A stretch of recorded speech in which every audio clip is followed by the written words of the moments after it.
Hello friends, स्वागत है आप सभी लोगों का एग्री पैराडाइज पर। अभी तक हमने लोगों ने बात की थी कानपुर कल्टीवेटर और मेकार्मिक कल्टीवेटर के बारे में।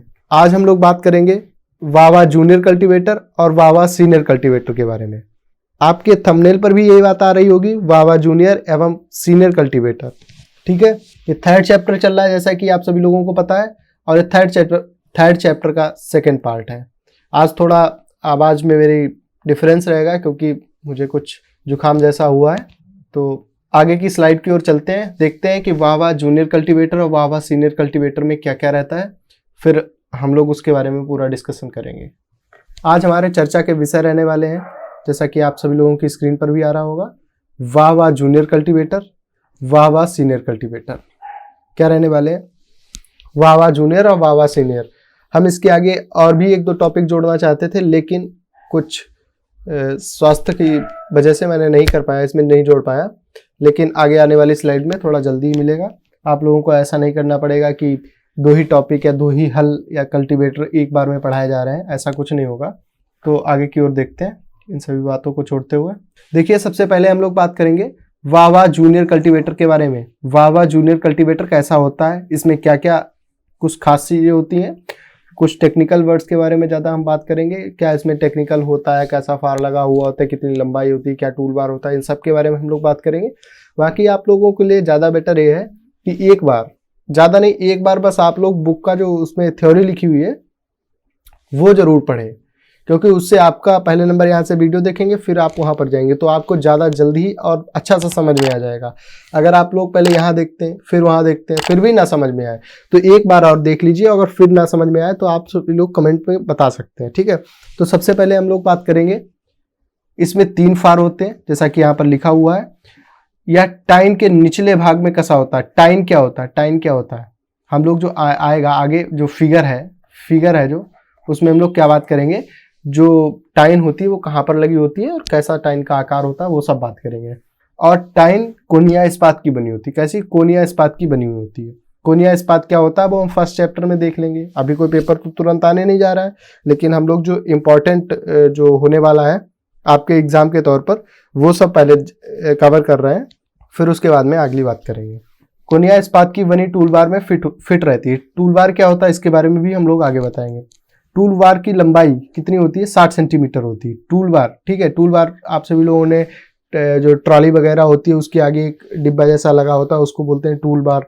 तो वो वाला यहाँ पर टूल बार नहीं है, यहाँ पर कुछ अलग टूल बार होता है। ठीक है, इसके दोनों सिरों पर छिद्र होते हैं। जो टूल बार की बात की गई, टूल बार के दोनों सिरों पर क्या होते हैं? छिद्र होते हैं दोनों सिरों पर, जिसकी सहायता से टाइन और फारों के बीच की दूरी घटाई बढ़ाई जाती है। जैसे कि देखिए कैसा होता है, पहले तो थोड़ा सा हम यहाँ पर आप सभी लोगों को बता रहे हैं, बाकी आप सभी लोग इतने होशियार हो चुके हैं कि समझ जाएंगे। देखिए ये होता है टूल बार। ठीक है, ये क्या है?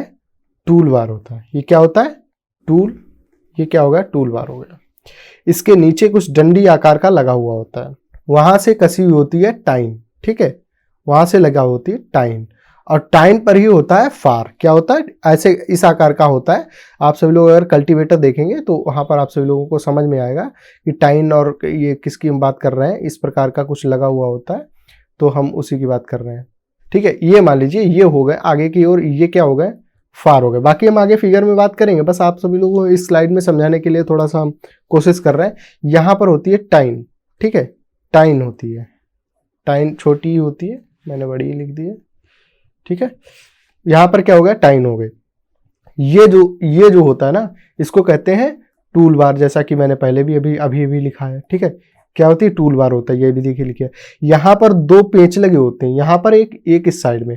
अगर हम इस पेंच को घुमाते हैं तो इसकी फारों के बीच की दूरी, मतलब ये वाली जो दूरी है, देखिए ये इसके और इसके बीच की जो दूरी है उसको क्या होती है, वो थोड़ी सी चेंज हो जाती है। चेंज क्या हो जाती है? अगर यहाँ पर जो भी लगा है, देखिए यहाँ पर मान लीजिए ये क्या लगा हुआ है, यहाँ पर एक छिद्र होता है, उसको घुमाने से, ठीक है, यहाँ पर क्या होता है, इनकी दोनों ये 2 फार होते हैं। ठीक है, यहाँ पर इसको घुमाने से क्या होती है, इनकी दूरी जो होती है, दूरी में कमी या वृद्धि आती है। जब हम इसको जो होता है ना आपका जो स्क्रू ड्राइवर जिसको हम घुमाते हैं, पेचकस जिसको हम बोलते हैं, अगर हम उस साइड में घुमाते हैं तो इसकी दूरी में क्या होती है, कमी हो जाती है। ठीक है, ये दूरी घट जाती है। ठीक, जैसे कि इतनी है दूरी, इतनी है दूरी। ठीक, और वो कम होकर के इतनी रह जाएगी। ठीक, तो इसी प्रकार से ये सब होता है। और अगर हम उसको स्क्रू ड्राइवर के उल्टी तरफ घुमाते हैं तो इसकी दूरी क्या होती है, बढ़ जाती है। जैसे कि इसका काम क्या होता है, आप देखिए, अब यहाँ पर देखिए, ये हो गई गन्ने की नाली, ठीक है, ये हो गई एक नाली, ये हो गई एक नाली, ये हो गई। अब जो हमारा कल्टीवेटर है उसका फार एक तो यहाँ पर आ रहा है, देखिए एक यहाँ पर फार आ रहा है और एक यहाँ पर आ रहा है। अगर यहाँ पर फार आ जाएगा तब तो एक गन्ने की जो भी मैंने बुवाई की है, जो हमने गन्ने की बुवाई की है, गन्ने की बुवाई क्या हो जाएगी, नष्ट हो जाएगी। अगर यहाँ पर आ जाएगी तो क्या हो जाएगी, गन्ने की बुवाई नष्ट हो जाएगी। ठीक है, तो आप सभी लोग समझ सकते हैं कि जो गन्ने की नाली होती है जिसमें बोया गया है गन्ना, वहां पर उसका जो फार है वो नहीं आना चाहिए। तो इसको घटाने बढ़ाने के लिए हमें क्या करने की आवश्यकता होती है कि हमें वो जो टूल बार में जो दो छेद टाइप के होते हैं उनमें जो पेंच लगा हुआ होता है उसको हमें घटाने बढ़ाने से क्या हो जाता है, इसके बीच की दूरी, जो ये फार होते हैं इनके बीच की दूरी कम की जा सकती है अथवा बढ़ाई जा सकती है। ठीक है, तो यहां तक आप लोग समझ गए होंगे, मैं ऐसी आशा कर रहा हूं। ठीक है, इसकी कार्यक्षमता कितनी होती है, ये एक दिन कार्यक्षमता का क्या मतलब होता है, कार्यक्षमता का क्या मतलब होता है, 8 घंटे में 8 घंटा कार्यक्षमता। जहां पर आप सभी लोगों को एग्रीकल्चर में लिखा हुआ दिखाई दे जाए, आप समझ लीजिए 8 घंटे की बात की गई है। 9 घंटे की बात नहीं की जाएगी। ठीक है, 9 घंटे की बात नहीं की जाएगी, 10 घंटे की बात नहीं की जाएगी। ठीक, ये किस लिए नहीं की जाएगी, जो बैल होते हैं भाई, जो आदमी काम करेगा पूरे दिन काम करेगा, ठीक है, पूरे दिन ही तो काम करेगा, और पूरे दिन में कितने घंटे हो जाते हैं, अगर पूरा दिन माने, जो ज्योग्राफी वगैरह हम लोग मानते हैं वो तो 24 घंटे को हो जाते हैं। 24 घंटे के आप 24 घंटे काम कर सकते हैं, आप 24 घंटे पढ़ सकते हैं, हाँ पढ़ सकते हैं, एग्जाम टाइम भले पढ़ें, बाकी आप नहीं पढ़ सकते हैं रोज। 24 घंटे पढ़ेंगे, सोएंगे किस टाइम, और बाकी सारे जो आप सभी लोगों के काम होते हैं वो सब किस टाइम करेंगे। तो आदमी कितने घंटे काम करता है, 8 घंटे। तो हम भी आपसे यही कह रहे हैं कि आप लोग ज़्यादा नहीं, 8 घंटे पढ़िए, इससे ज़्यादा की आवश्यकता भी नहीं है आप लोगों को पढ़ने की। तो कार्यक्षमता की बात होगी, कार्यक्षमता में कितने घंटे होते हैं, 8 घंटे। उसके बाद में यहाँ पर देखिए कि कितने हेक्टेयर जुताई कर सकता है ये कल्टीवेटर एक दिन में, यानी कि कार्यक्षमता जो एक दिन की है वो 8 घंटे है। ये वाला जो वावा जूनियर कल्टीवेटर है यह 8 घंटे में कितना कार्य करता है, 1 हेक्टेयर से लेकर के 1.25 हेक्टेयर क्या करता है, भूमि की जुताई कर सकता है, उससे ज़्यादा नहीं कर पाएगा। ठीक, आप सभी लोग यहाँ तक तो समझ में आ गई होगी।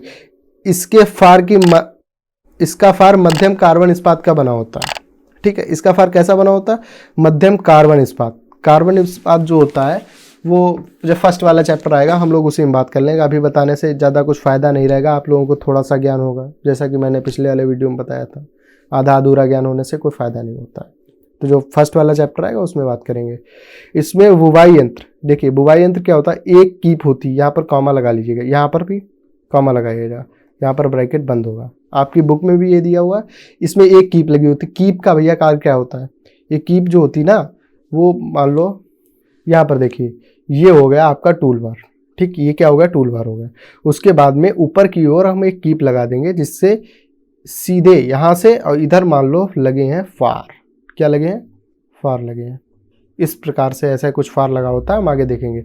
तो वहाँ से एक पाइप आएगा, ठीक है, वहाँ सीधे बीज किसके, ये फार जो लगा हुआ है ना, ये फार जो लगा हुआ है, इसके पीछे की ओर क्या होगा, बीज गिर जाएगी। जैसे ही फार मिट्टी हटाएगा तुरंत बीज गिर जाएगा, उसके बाद में जो थोड़ी सी मिट्टी होती है वो बीज के ऊपर आ जाती है, इससे में बुवाई की आसानी हो जाती है।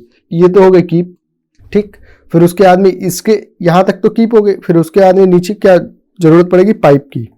ठीक है, पाइप क्या होता है, पाइप यानी कि नलिका, एक सू लगा होता है, जो यहाँ पर नीचे छोड़ता है ना बीज, नीचे की ओर जहाँ पर छोड़ा जाता है उसको क्या कहते हैं, सू बोलते हैं। क्या बोलते हैं उसको, सू बोलते हैं। ठीक है, आप सभी लोग ये तीनों बातें बहुत ज़्यादा ध्यान रखिएगा। ठीक है, एक इसमें कीप लगी होती है, दूसरी क्या लगी होती, 3 नलिकाएं होती हैं। ठीक है, 3 नलिकाएं मतलब कि इसमें कितने फार होते हैं, देखिए यहाँ पर देखिए 3 फार होते हैं, तो इसमें कितनी नलिकाओं की आवश्यकता पड़ेगी, एक कीप से यहाँ आ गई, एक पाइप से इस वाले फार में, एक पाइप से इस वाले फार में, पहुंच जाएगी ना हर जगह। यहाँ तक तो आप सभी लोग समझ गए हैं। ठीक, एक कीप लगी होती है, एक नलिका, मतलब एक कीप 3 नलिका 3 सूल लगाकर फसलों की लाइन से बुवाई की जा सकती है। आप लोगों ने अगर सीड ड्रिल देखी हो जिससे गेहूं की बुवाई की जाती है, ठीक है, तो उसमें भी कुछ ऐसा ही होता है, बट उसमें जो फार होते हैं वो ज़्यादा होते हैं, वहाँ पर पहिए ज़्यादा लगे होते हैं, वो थोड़ा ज़्यादा विस्तृत हो जाता है, उसमें खाद डालने के लिए वो अलग होता है। इसमें भी होता है, आप लगा सकते हैं, लेकिन साधारणता यहाँ पर नहीं लगा होता है। अब हम लोग थोड़ा सा आगे की ओर चलें, देखें क्या बात है आगे लिखी हुई है इस स्लाइड में। देखिए यहाँ पर वावा सीनियर कल्टीवेटर की बात कर दी गई। अभी तक किसकी बात की गई थी? जूनियर की, ठीक है, जूनियर की बात की गई थी। किसकी? जूनियर की। अब किसकी बात कर रहे हैं हम लोग? सीनियर की बात कर रहे हैं। भैया पहले आप जूनियर थे, उसके बाद में ही सीनियर बने होंगे, चाहे आप हो कोई भी, ठीक है। तो वावा सीनियर कल्टीवेटर, इसमें क्या होता है, इसमें क्या एक्स्ट्रा होता है? इसमें 2 हत्थे होते हैं जो इस प्रकार से ऐसे करके नहीं लगे होते, जो जिनको किसान पकड़ के पीछे पीछे चलता है। तो उसमें क्या होते हैं, पहला हत्था इधर हो जाता है, दूसरा हत्था इधर हो जाता है। पहला ऐसे मान लो, दूसरा ऐसे मान लो। इसमें 2 हत्थे लगे होते, इस बात को आप समझ गए होंगे। इसके एक या 2 फारों को हटाकर इस कल्टीवेटर को छोटे बैलों द्वारा भी खींचा जा सकता है। भैया देखिए आगे की स्लाइड हम आपको दिखा दें पहले। देखिए वावा सीनियर कल्टीवेटर कैसा होता है, हम वो आपको दिखा रहे हैं। ये देखिए यहाँ पर मैंने पिछले वाले स्लाइड में वावा जूनियर में जूनियर और सीनियर दोनों चीज़ों की हम यहीं पर बात कर लेंगे, ठीक है। जूनियर के बारे में वहाँ पर हमने बोला था कीप क्या होती है, ये देखिए कीप होती है, यहाँ पर कीप हो गई। उसके आगे ये हरीश लगी होती है। हरीश को किससे जोड़ दिया जाता है? शक्ति से, ठीक है। आप लोग यार वीडियो बताते रहिएगा कि कैसा चल रहा है, आप लोग कुछ बताते नहीं है, थोड़ा दिक्कत वाली बात हो जाती है। अब हम लोग कौन सी शक्ति के बारे में पढ़ रहे हैं? बैलों की। एग्रीकल्चर में अधिकतर कौन कौन सी शक्ति यूज की जाती है? एक तो बैलों द्वारा, दूसरा इंजन द्वारा, ठीक है। अपने लोग कौन सी बात कर रहे हैं? बैलों द्वारा, यानी कि पशुओं की बात कर रहे हैं, जो पशुओं द्वारा शक्ति प्राप्त होती है। देखिए टाइन की जो बात की थी, टाइन कहाँ है? टाइन देखिए यहाँ पर, ये जो होता है ना, ये टाइन होती है। नीचे वाला जो भाग होता है इसको कहते हैं फार। वावा जूनियर जो हल होता है उसमें कितने फार लगे होते हैं? वावा जूनियर में कितने फार लगे होते हैं आप लोग बताइए। अभी मैंने बताया था, ठीक है। वावा जूनियर जो होता है उसमें 3 फार लगे होते हैं। इसमें कितने लगे हुए हैं? यहाँ पर 5 फार लगे हुए हैं, ठीक है। 1 2 3 4 5, ठीक है। 1 2 3 4 5, ठीक है, 5 फार हो गए। इसको क्या होता है, इसके जो आगे वाले ये फार हैं, ये दोनों फार हैं, इसको क्या किया, इसको हटाया भी जा सकता है। क्यों हटाते हैं हम इसको? हमको अगर दूर जुताई करनी है, मतलब कि फारों को दूर रखना है, ठीक है। अगर मान लो यहाँ पर कोई गन्ने की नाली आ जाए या तो आलू की नाली आ जाए, तो हम लोग इसको नहीं चलाएंगे। और यहाँ पर अगर ना आती हो, यहाँ पर भी ना आती हो, हम लोग इसको हटा देंगे, ठीक है। ये हो जाएगा। या तो हमारे पास जो बैल हैं उनकी जो शक्ति है, बैलों की जो शक्ति है वो कम हो। मान लो हमारे बैलों ने 4 दिनों से खाना नहीं खाया, तो भैया वो क्या आपका खेत को जोतेंगे? उनको चलना मुश्किल हो जाएगा। तो हम इसको क्या करेंगे, ये जो पहला वाला ये जो पूरा फार लगा हुआ यहाँ से यहाँ तक की हम बात कर रहे हैं, पूरे की बात कर रहे हैं, इसको हटा देंगे और इसको भी हटा देंगे, दोनों हटा देंगे। तो जाहिर सी बात है जब 2 फार हट जाएंगे तो ये देखिए यहाँ से इसको काट दीजिए, जब जमीन में चलेंगे ही नहीं तो कोई बात ही नहीं रहेगी, ठीक है। यहाँ तक तो आप सभी लोग समझ गए होंगे, ठीक। अब देखते हैं बीज नली। देखिए मैंने क्या बात की थी, 3 होती हैं, 1 2 3।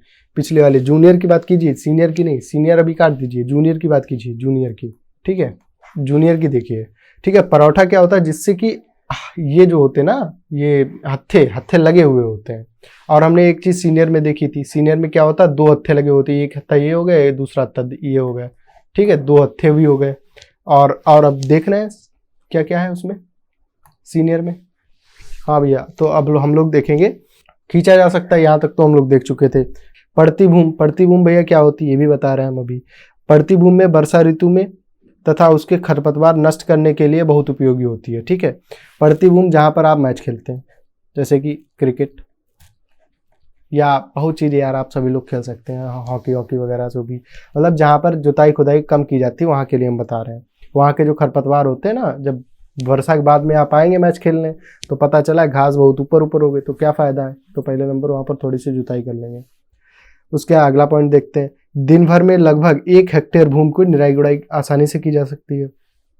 गावा जूनियर जो कल्टीवेटर था उसमें कितना, 1 से 2.5, ठीक है, हेक्टेयर तक की जुताई निराई गुड़ाई की जा सकती थी। इसमें कितना, 1 ही की जा सकती है, तो लगभग बराबर है। आप लोग ये ना लिखिएगा उसमें कम की जाती है उसमें ज़्यादा की जाती है, ये सब नहीं चलेगा, ठीक।